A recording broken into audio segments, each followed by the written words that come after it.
सनातन धर्म के ऋषि कहते हैं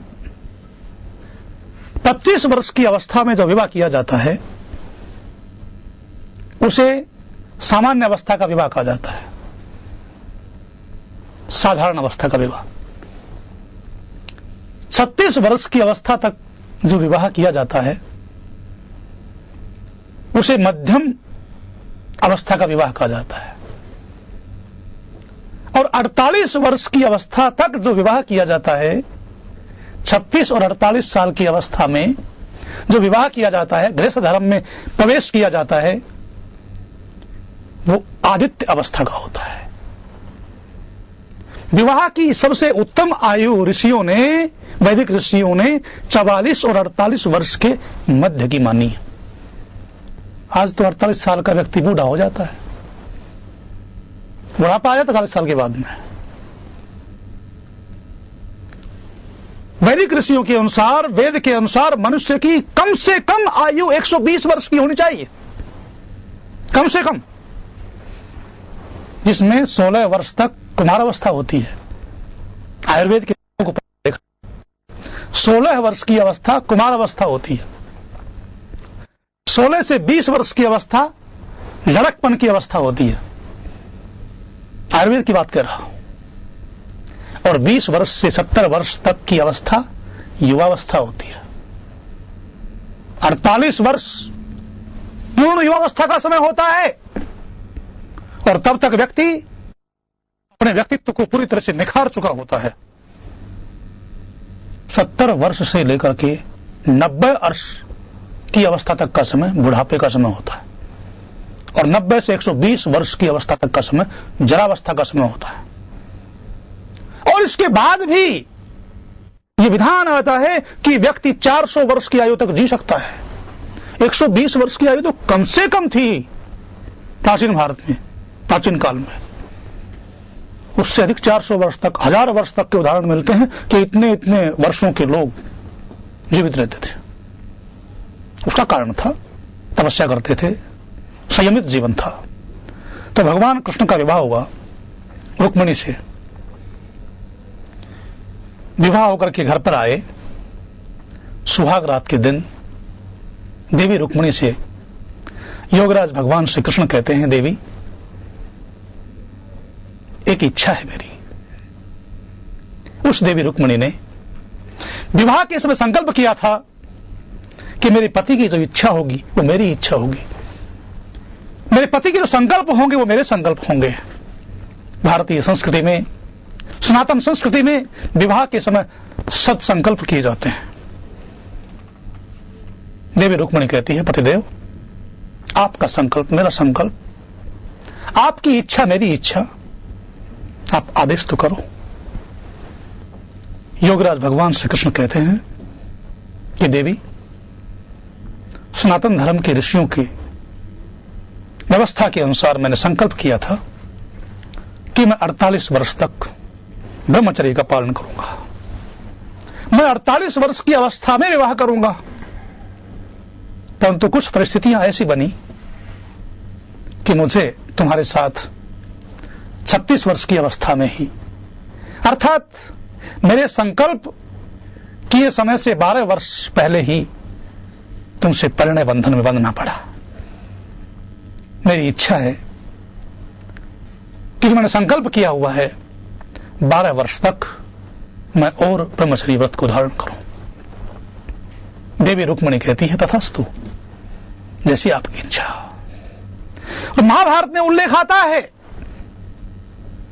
12 वर्ष तक दोनों पति और पत्नी ने, भगवान श्री कृष्ण और उनकी धर्मपत्नी देवी रुक्मिणी ने बद्रीनाथ में, जहां आज बद्रीनाथ धाम है, 12 वर्ष तक घोर तपस्या की। भगवान श्री कृष्ण स्वयं इसका उल्लेख करते हैं, ब्रह्मचर्य महद घोरम। मैंने 12 वर्ष तक तपस्या की है, और 12 वर्ष तक घोर तपस्या करने के बाद जो पुत्र पैदा किया उसका नाम रखा।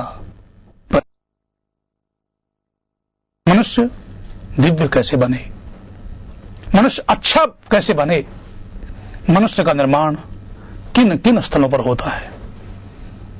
मनुष्य के निर्माण के 4 स्थल होते हैं। गर्भावस्था में आने से पहले तो तैयारी शुरू हो ही जाती है, परंतु गर्भ में आने से लेकर के मनुष्य के बालक के निर्माण के 4 स्थान होते हैं।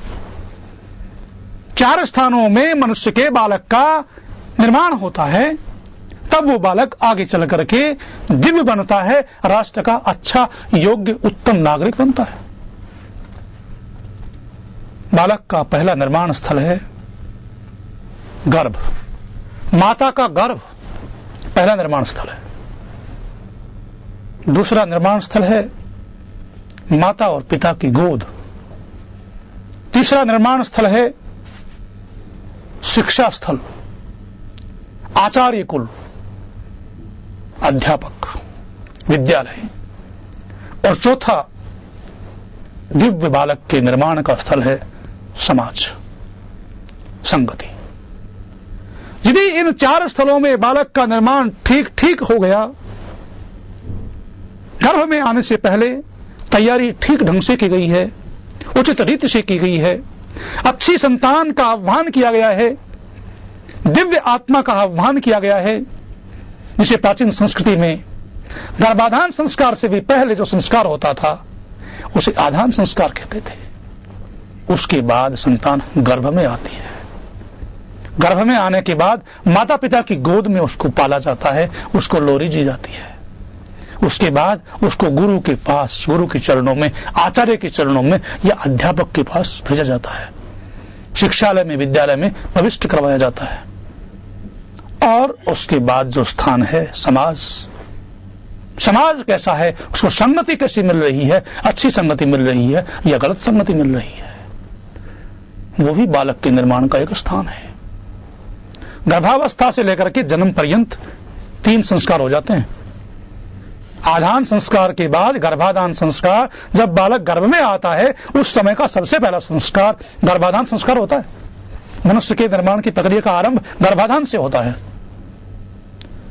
और गर्भ से बाहर आने से पहले 2 और भी संस्कार गर्भाधान के बाद हो चुके होते हैं, जिसे कहते हैं पुंसवनम और सीमंतोन्नयन। जब बालक पैदा होता है तब जातकर्म संस्कार होता है। इस तरह से गर्भाधान से लेकर के अंत्येष्टि पर्यंत 16 संस्कारों का विधान वैदिक ऋषियों ने किया है, गृह सूत्रों में किया है।